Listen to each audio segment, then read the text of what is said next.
I hope you're ready to listen to chapter 20 of Two Dogs in a Trench Coat Go to School. So get in a cozy spot, get your listening ears on, and let's enjoy this book together.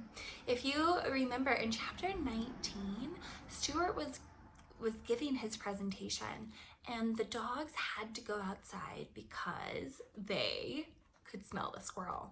And that squirrel jumped into the classroom. So now we're about to see what happens when the dogs go back inside the classroom with the squirrel. Chapter 20. The classroom was in complete chaos. Desks were overturned. A spelling diorama was hanging from the ceiling. The students were running in all directions, screaming, and the squirrel was chattering and leaping from bookshelf to bookshelf. Mrs. Toohey had a broom and was chasing the squirrel, yelling, "Shoo! Shoo, you squirrel!" Stuart stood at the front of the room, one hand on his tree stump, one hand on his forehead. Oh man, a squirrel in the classroom. Can you guys imagine that? It would be really chaotic. "There you are," he said. "Where have you been? I was just describing how far squirrels can jump, and this actual, real-life squirrel started jumping all over the class." "What good news," said Waldo. "How is that good news?" "Now your presentation will be memorable. This is spectacular, huh?"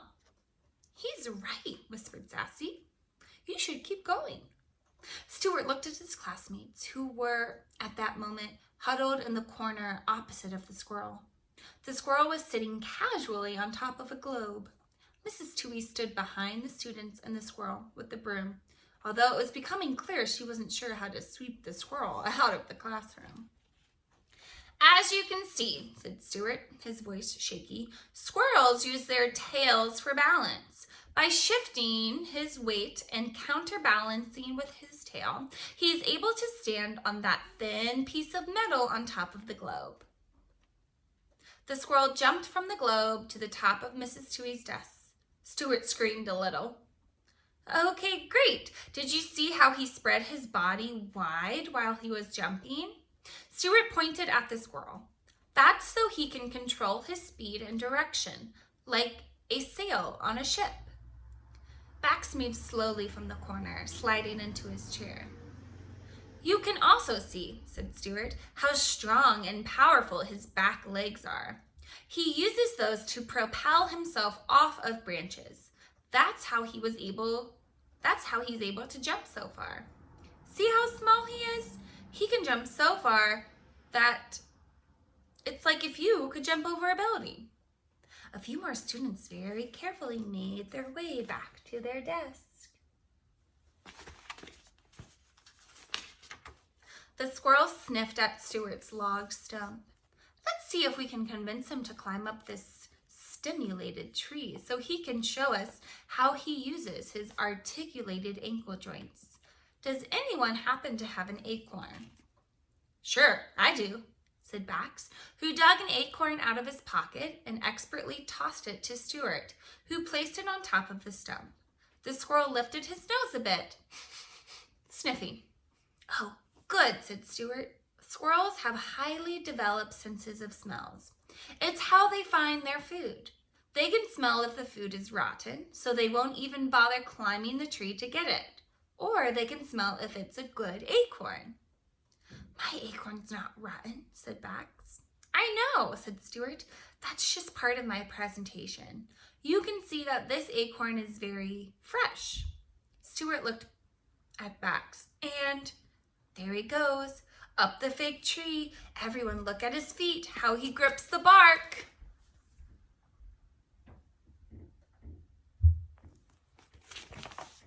Most of the students were sitting in chairs or on the floor in front of Stuart, and they all said, "Ooh," when they saw how well the squirrel could climb. "Now, everyone watch. If we're lucky, yeah, look at that. He can expand his cheeks to hold nuts and other food so he can carry it to other places. He probably has a store of food for the winter. He'll eat some now and save some for the cold months." Salty was still standing off to the side of Mrs. Toohey's desk, proudly watching Stuart, and also not wanting to move, since the squirrel would surely smell the dogs.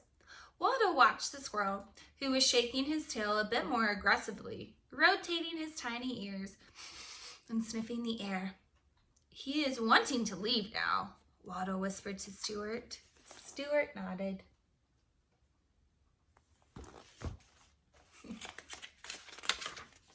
"Everyone," said Stuart, improvising, "it's time to help this squirrel get back outside.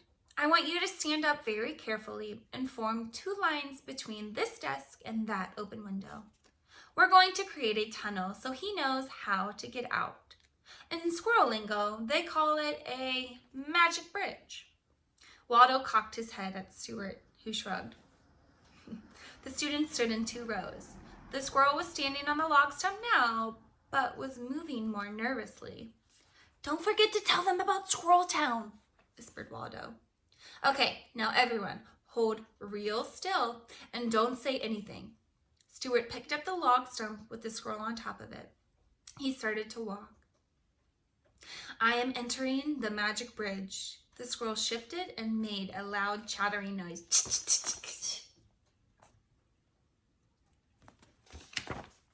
"This is not going to work," Sally whispered to Waldo.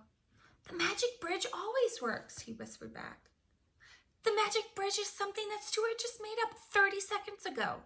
Sassy watched Stuart walking slowly with the log. One of the students moved back slightly to let Stuart by, and in that moment, a beam of sunlight came through the window. Oh no. "Sassy, what?" "Oh no, don't!"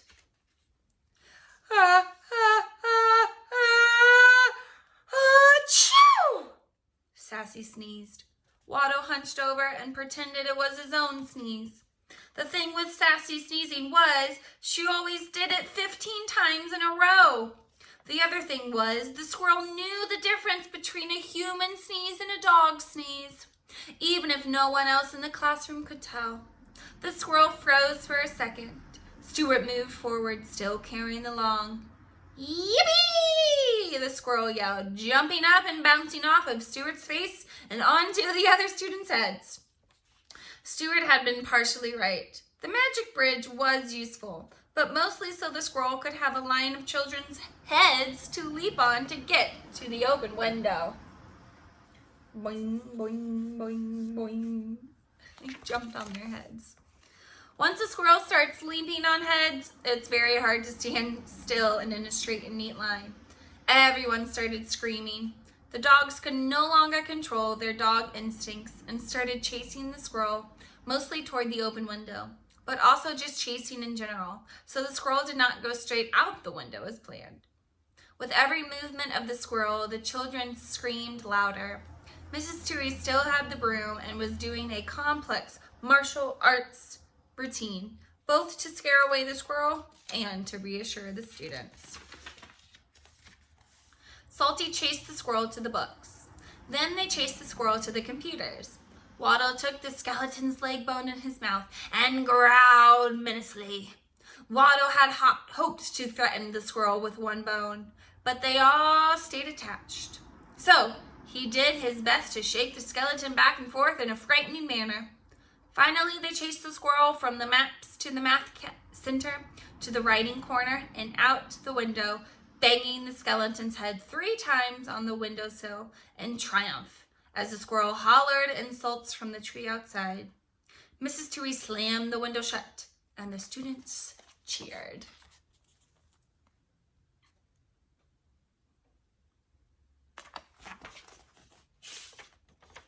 "Well done, Salty," said Mrs. Toohey.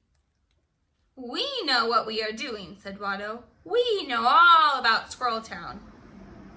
"Now drop the fibula." "I'm telling the truth." "No, the fibula. That's the name of the bone you're holding." "You really are a great teacher." "You better believe it. You definitely need to stop licking that bone, though." "I'm from Liver, Ohio." "I know, Salty. I know." Waldo dropped the skeleton, and Sassy sat down, wondering if there was any way she could take a nap. And that is the end of chapter 20 and the chaos of the squirrel inside the classroom. We have one more chapter to read, chapter 21, so stay tuned. Bye, guys.